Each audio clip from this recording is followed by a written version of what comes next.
Hello everyone, today we are going to learn Chapter 7 India's Cultural Roots from your social science text. In this video, I'll be covering each and every line from the chapter so you don't miss anything important. Make sure to keep your notebook and pen ready and take notes while watching. This will help you remember the concepts better. You can pause or rewind any time to write things down. So, let's begin. Jainism.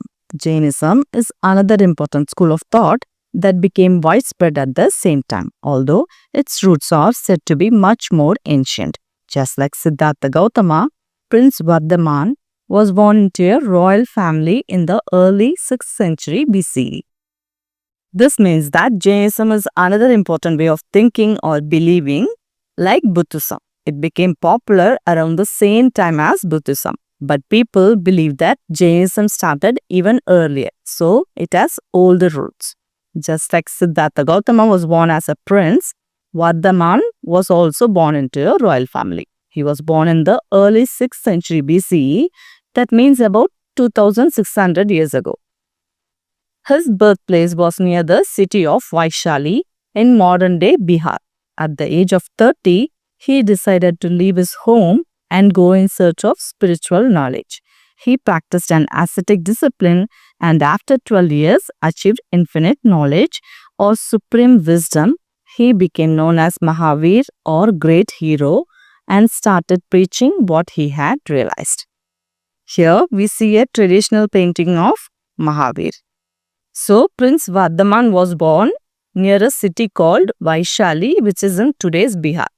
When he was 30 years old, he chose to leave his home and royal life. He wanted to find spiritual knowledge. That means understanding the truth about life and the soul.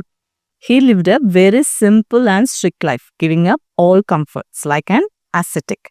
After 12 years of ascetic discipline, he reached something called infinite knowledge. That is, he reached a state where he had complete understanding of life, truth, and the universe, or we can say supreme wisdom, meaning the highest kind of knowledge a person can have.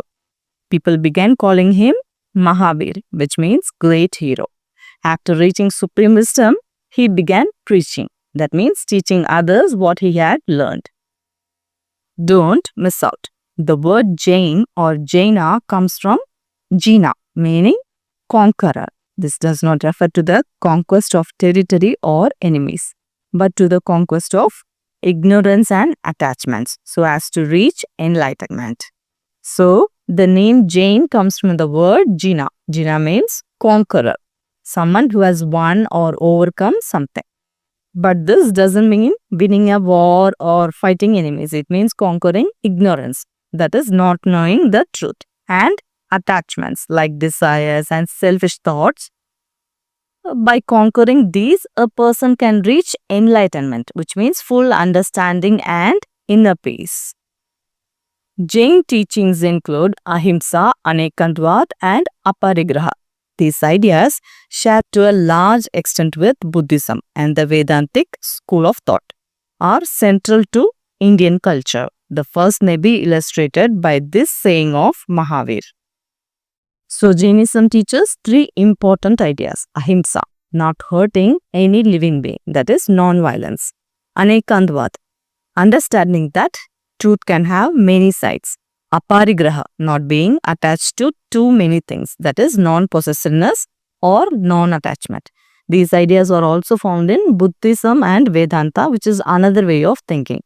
And they are very important in Indian culture. The first idea, Ahimsa, can be explained by this saying of Mahavira. All breathing, existing, living, sentient creatures should not be slain, not treated with violence, nor abused, nor tormented, nor driven away. Sentient means able to feel things like pain, happiness, fear, or love. A sentient being is a living creature that can feel emotions, sense what's happening around them, and react to pain or kindness. Example of sentient beings are human, animals like dogs, cows, birds, even insects. Here, Mahavira is talking about all living creatures. Anyone who breathes, exists, and can feel things, that is sentient. Like humans, animals, birds, and even tiny insects. Slain means killed, usually in a violent way. The quote says creatures should not be slain. It means they should not be killed.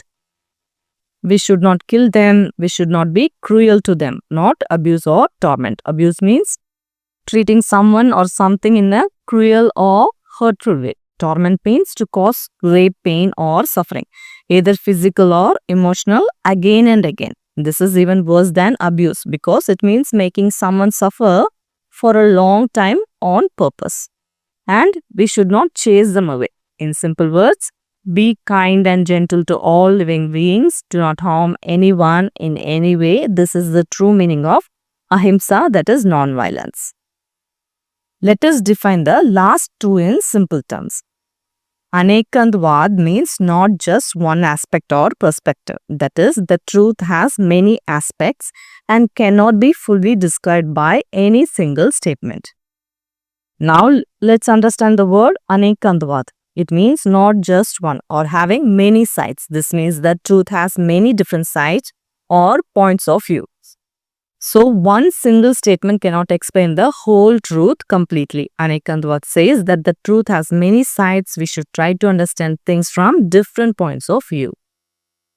Aparigraha means non-possession and advises detachment from material possessions, limiting oneself to what is truly necessary in life. So what is aparigraha? It means non-possession, not holding on to too many things. It teaches us to be detached from material possessions. That means not getting too attached to money or things. Instead, we should keep only what is truly necessary for life. In simple words, don't keep too many things. Be happy with what you really need. Jainism also insists on interconnectedness and interdependence of all creatures, from humans to invisible organisms, as they support each other and cannot live without one another. Scientists studying nature, flora and fauna have again and again confirmed this deep truth. Jainism teaches us that all living things are connected. Interdependence. This means humans, animals, plants, and even tiny invisible organisms like bacteria all depend on each other. They support one another and cannot live alone. Flora means plants like trees, flowers, grass, and bushes. Fauna means animals like birds, insects, fish, and mammals. So when someone says flora and fauna, they are talking about all the plants and animals in nature. Scientists who study nature, animals and plants have also found this, that is, all living things are connected to be true many times. In simple words, everything in nature is linked and depends on each other to live and grow. The Jatak tales, which have delighted generations of Indian children and adults, tell stories of the Buddha's former births and express in simple terms the Buddhist values. So what are Jatak tales? The Jatak tales are special stories that many Indian children and adults have enjoyed for a long time. These stories talk about the previous lives of the Buddha before he became the Buddha we know. They also teach important Buddhist values like kindness, honesty, and helping others in simple and easy way to understand. In short, Jatak tales are stories that teach us good lessons from Buddha's past lives. In a well-known tale, the Buddha was the king of a large troop of monkeys. They lived near a huge tree which bore fruit of divine fragrance and taste. Despite the monkey king's instructions that no food should escape, one day a ripe fruit fell into the stream below. Carried by the current, it was caught in a net and taken to the palace. The king was so enchanted by its taste that he ordered his soldiers to locate the tree it came from. So in this well-known story, the Buddha was once the king of a big group of monkeys. They lived near a very big tree that had fruit with wonderful smell and taste like something magical. The monkey king told everyone, don't let any fruit fall from the tree. But one day, a ripe fruit fell into the stream. The fruit floated down the water and got caught in a net. It was taken all the way to the palace. The king of the palace tried the fruit and loved its amazing taste.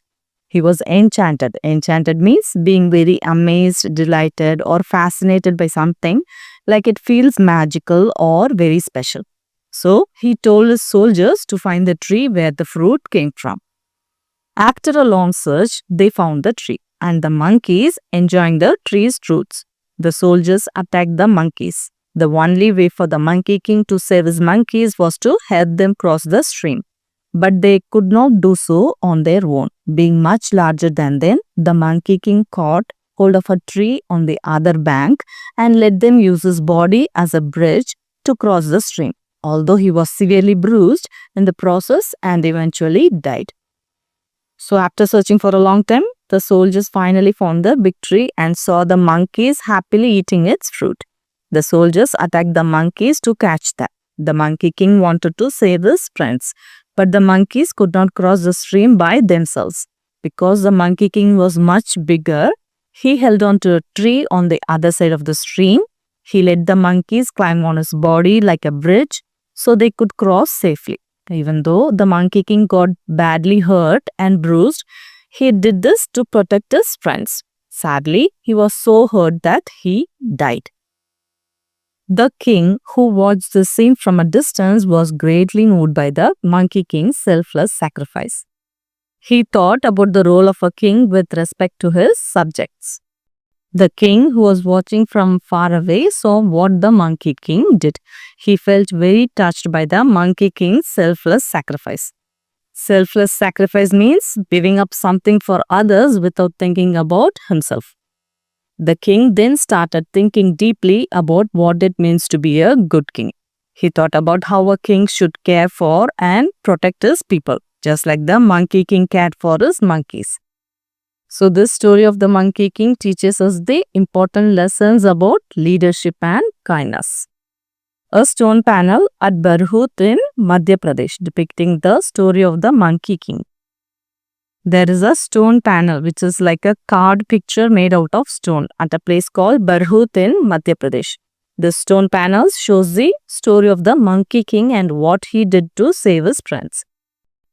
Here you can see the Monkey King holding on to another tree while the other monkeys cross the stream using him as a bridge.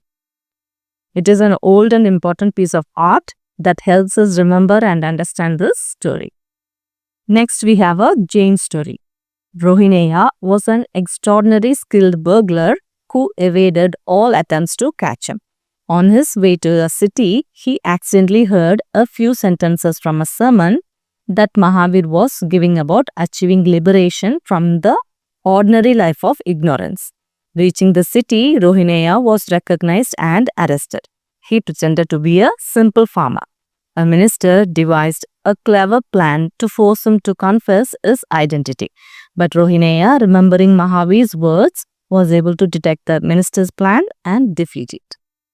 Rohineya was a very skilled burglar who was never caught. A burglar is a person who breaks into a building like a house or shop to steal things.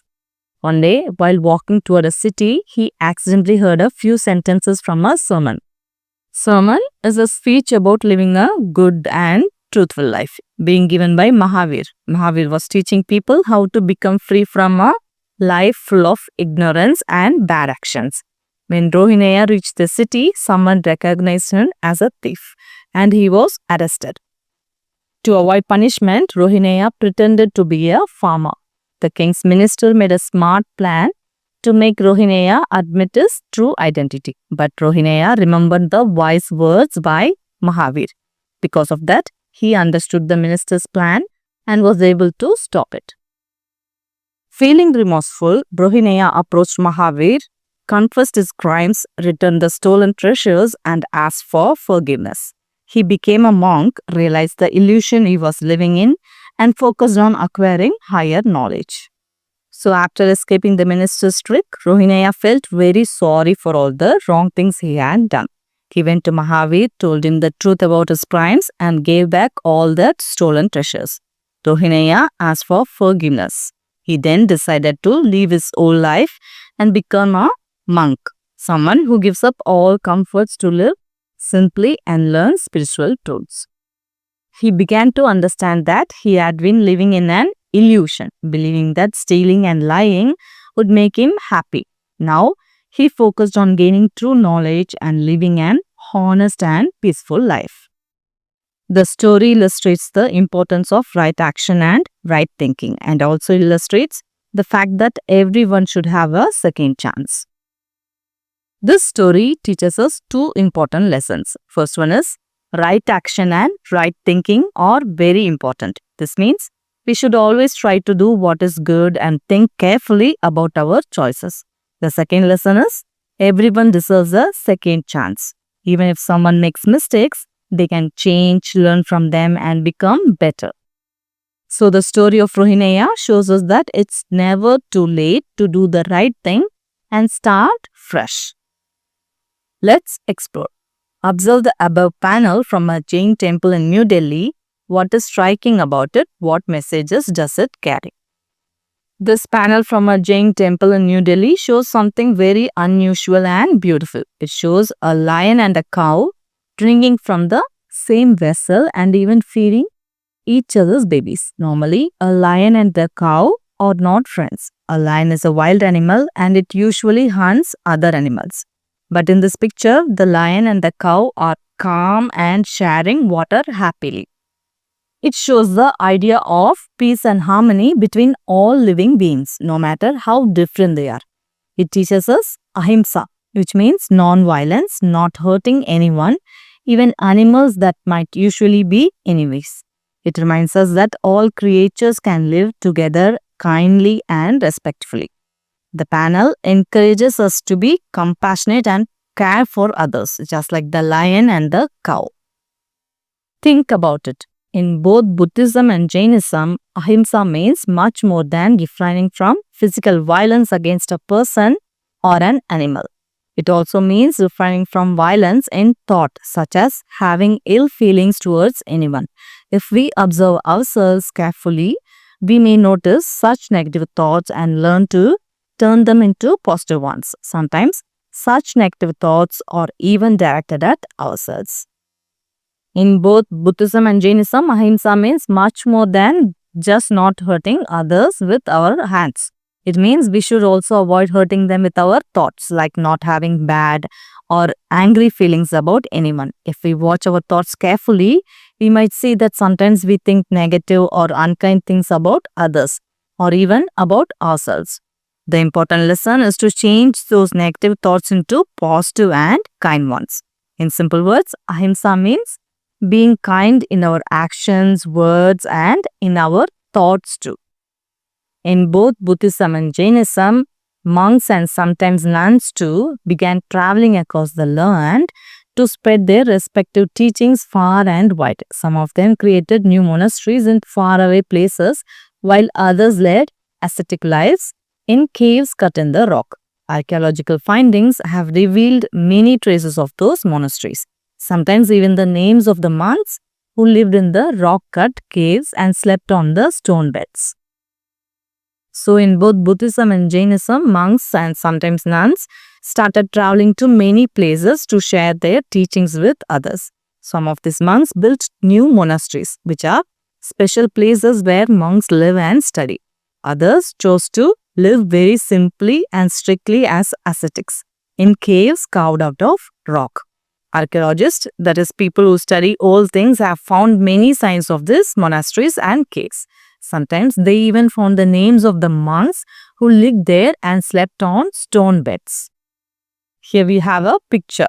Caves cut into rock at Ellora, Maharashtra between the 6th and the 10th century CE. Some of the caves are Hindu, others are Buddhist and Jain. So these are caves carved directly into the rock at a place called Ellora in Maharashtra. They were made between the 6th and the 10th century CE, which means over 1000 years ago. The caves belong to 3 different religions: Hinduism, Buddhism and Jainism. Each religion has its own special caves with sculptures and designs showing their beliefs and stories. These caves were used as places for prayer, meditation and living by monks and followers. It's amazing, isn't it, how people long ago made such beautiful and detailed caves by carving into solid rock. Think about it. In English, Hinduism, Buddhism, Jainism and Sikhism are often labeled religions. You may notice that we have avoided this term, preferring schools of thought and later in this chapter, belief systems. This is because there are many aspects to those schools and systems, which we will explore gradually. A philosophical aspect, a spiritual aspect, a religious aspect, an ethical aspect, a social aspect, to name a few. Many scholars agree that the word religion is too limiting in the context of the Indian civilization. So in English, we often call Hinduism, Buddhism, Jainism and Sikhism as religions. But here, we use other words like schools of thought or belief systems. That's because these are not just about religion, they have many parts like philosophical aspect. This is about thinking deeply and asking big questions like, who am I? Why am I here? What is the purpose of life? Each belief system like Hinduism or Buddhism has its own way of explaining life and the universe.